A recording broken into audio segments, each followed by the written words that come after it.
Sir 26ನೇ ತಾರೀಕು ಅವ್ರು ನಿಮ್ಮನ್ನು ಕರೆದ್ರು ಒಂದು 27ಕ್ಕೆ. ನಿಮಿಷ.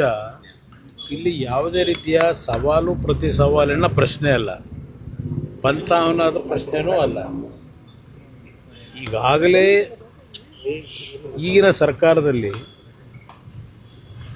ರೈತರ ಒಂದು ಅಭಿಪ್ರಾಯಗಳೇ ವಿರುದ್ಧವಾದಂಥ ರೀತಿಯಲ್ಲಿ ಏನೋ ಒಂದು ರೈತರ ಭೂಮಿಯನ್ನು ಭೂಸ್ವಾಧೀನ ಮಾಡಿ ಕೈಗಾರಿಕೆಗಳಿಗೋ ಯಾವುದಕ್ಕೋ ಮತ್ತು ಏನ ಪ್ರತಿಷ್ಠಾಪನೆ ಮಾಡಲಿಕ್ಕೋ ನಾವು ಮಾಡಬೇಕು ಅಂತ ಏನು ಹೊರಟಿದ್ದಾರೆ. ರೈತರು ಅಲ್ಲಿ 450 ದಿನಗಳಿಂದ ವಿರೋಧ ವ್ಯಕ್ತಪಡಿಸಿ ಪ್ರತಿಭಟನೆ ಮಾಡ್ತಾ ಇದ್ದಾರೆ.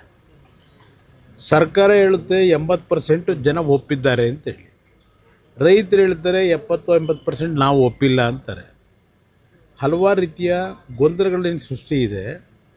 ಈ ಹಿನ್ನೆಲೆಯಲ್ಲಿ ಒಂದು ಕಡೆ ಮುಖ್ಯಮಂತ್ರಿಗಳು ನನ್ನ ವಿರುದ್ಧವೇ ನಾನೇ ಇದಕ್ಕೆ ತೀರ್ಮಾನಗಳು ಮಾಡಿದ್ದು ಅಂತ ಏನು ಹೇಳ್ತಾರೆ. ಇವೆಲ್ಲ ನಿನ್ನೆ ದಿನ ಮಾಧ್ಯಮಗಳ ಮುಂದೆ ಏನೇನಾಗಿದೆ ಅಂತಕ್ಕಂಥ ವಿವರಣೆ ಕೊಟ್ಟಿದ್ದೇನೆ. ಮುಖ್ಯಮಂತ್ರಿಗಳು ಒಂದು ಪತ್ರ ಬರೆದರು, ಚರ್ಚೆಗೆ ವಿಧಾನಸೌಧಕ್ಕೆ ಬನ್ನಿ ಅಂತ ಹೇಳಿ. ನಾನೊಂದು ಪತ್ರ ಬರೆದಿದ್ದೇನೆ. ಇಲ್ಲಿ ವಿಧಾನಸೌಧದಲ್ಲಿ ನಾವೊಂದು 3-4 ಜನ ಕೂತು ಮಾತಾಡೋದ್ರಲ್ಲಿ ಅರ್ಥ ಇಲ್ಲ. ಅದೇನೋ ಗೊತ್ತಿಲ್ಲ, ಅವರು ಅದೇನೋ ಒಂದು ಪದ ಬಳಸಿದ್ದಾರಲ್ಲಿ. ನಿಮ್ಮ ತಂಡದ 5 ಜನರ ತಂಡವನ್ನು, ನಾನು ತಂಡ ಯಾವುದೂ ಕಟ್ಕೊಂಡಿಲ್ಲ.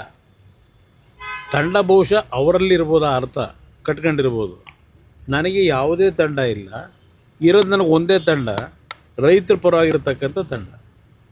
ಅದರಿಂದ ಇಲ್ಲಿ ನಾನು ವಿಧಾನಸೌಧದಲ್ಲಿ ಬಂದು ನಿಮ್ಮ ಜೊತೆ ಚರ್ಚೆ ಮಾಡಿದ್ರೆ ಇದಕ್ಕೆ ಯಾವುದೇ ರೀತಿಯ ಒಂದು ತಾರ್ಕಿಕ ಅಂತ್ಯ ಕಾಣಲ್ಲ. ಅಲ್ಲಿ ರೈತರ ಸಮ್ಮುಖದಲ್ಲಿ ಪಬ್ಲಿಕ್ಕು ಅವಶ್ಯಕತೆ ಇಲ್ಲ. ಯಾರು ಭೂಮಿಯನ್ನು ಕಳ್ಕೊತಾ ಇದ್ದಾರೆ, ಅದರ ಒಂದು ಈ ಯೋಜನೆಯ ಹಿನ್ನೆಲೆಯಲ್ಲಿ ಸಮಸ್ಯೆಗೆ ಒಳಗಾಗಿದ್ದಾರೆ, ಅವ್ರ ಜೊತೆಯಲ್ಲಿ ನೇರ ಸರ್ 26ನೇ ತಾರೀಕು ಅವ್ರು ನಿಮ್ಮನ್ನು ಕರೆದ್ರು 27ಕ್ಕೆ. ಒಂದು ನಿಮಿಷ. ಇಲ್ಲಿ ಯಾವುದೇ ರೀತಿಯ ಸವಾಲು ಪ್ರತಿ ಸವಾಲಿನ ಪ್ರಶ್ನೆ ಅಲ್ಲ, ಪಂಥಾವನದ ಪ್ರಶ್ನೆನೂ ಅಲ್ಲ. ಈಗಾಗಲೇ ಈಗಿನ ಸರ್ಕಾರದಲ್ಲಿ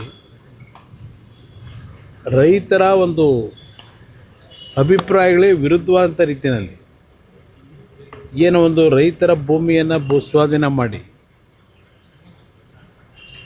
ಕೈಗಾರಿಕೆಗಳಿಗೋ ಯಾವುದಕ್ಕೋ ಮತ್ತು ಏನ ಪ್ರತಿಷ್ಠಾಪನೆ ಮಾಡಲಿಕ್ಕೋ ನಾವು ಮಾಡಬೇಕು ಅಂತ ಏನು ಹೊರಟಿದ್ದಾರೆ. ರೈತರು ಅಲ್ಲಿ 450 ದಿನಗಳಿಂದ ವಿರೋಧ ವ್ಯಕ್ತಪಡಿಸಿ ಪ್ರತಿಭಟನೆ ಮಾಡ್ತಾ ಇದ್ದಾರೆ. ಸರ್ಕಾರ ಹೇಳುತ್ತೆ 80% ಜನ ಒಪ್ಪಿದ್ದಾರೆ ಅಂತೇಳಿ, ರೈತರು ಹೇಳ್ತಾರೆ 70-80% ನಾವು ಒಪ್ಪಿಲ್ಲ ಅಂತಾರೆ. ಹಲವಾರು ರೀತಿಯ ಗೊಂದಲಗಳಿಂದ ಸೃಷ್ಟಿ ಇದೆ.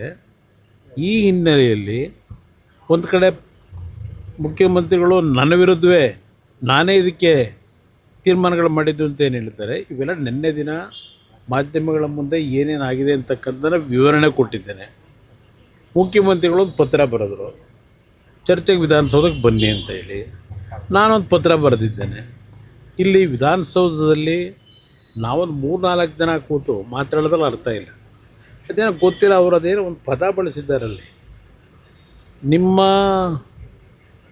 ತಂಡದ 5 ಜನರ ತಂಡವನ್ನು, ನಾನು ತಂಡ ಯಾವುದೂ ಕಟ್ಕೊಂಡಿಲ್ಲ. ತಂಡ ಬಹುಶಃ ಅವರಲ್ಲಿರ್ಬೋದು, ಅರ್ಥ ಕಟ್ಕೊಂಡಿರ್ಬೋದು. ನನಗೆ ಯಾವುದೇ ತಂಡ ಇಲ್ಲ. ಇರೋದು ನನಗೆ ಒಂದೇ ತಂಡ, ರೈತರ ಪರವಾಗಿರ್ತಕ್ಕಂಥ ತಂಡ. ಅದರಿಂದ ಇಲ್ಲಿ ನಾನು ವಿಧಾನಸೌಧದಲ್ಲಿ ಬಂದು ನಿಮ್ಮ ಜೊತೆ ಚರ್ಚೆ ಮಾಡಿದ್ರೆ ಇದಕ್ಕೆ ಯಾವುದೇ ರೀತಿಯ ಒಂದು ತಾರ್ಕಿಕ ಅಂತ್ಯ ಕಾಣಲ್ಲ. ಅಲ್ಲಿ ರೈತರ ಸಮ್ಮುಖದಲ್ಲಿ ಪಬ್ಲಿಕ್ಕು ಅವಶ್ಯಕತೆ ಇಲ್ಲ. ಯಾರು ಭೂಮಿಯನ್ನು ಕಳ್ಕೊತಾ ಇದ್ದಾರೆ, ಅದರ ಒಂದು ಈ ಯೋಜನೆಯ ಹಿನ್ನೆಲೆಯಲ್ಲಿ ಸಮಸ್ಯೆಗೆ ಒಳಗಾಗಿದ್ದಾರೆ, ಅವ್ರ ಜೊತೆಯಲ್ಲಿ ನೇರ ಚರ್ಚೆ ಮಾಡಿದ್ರೆ ಮುಗಿದೋಯ್ತು.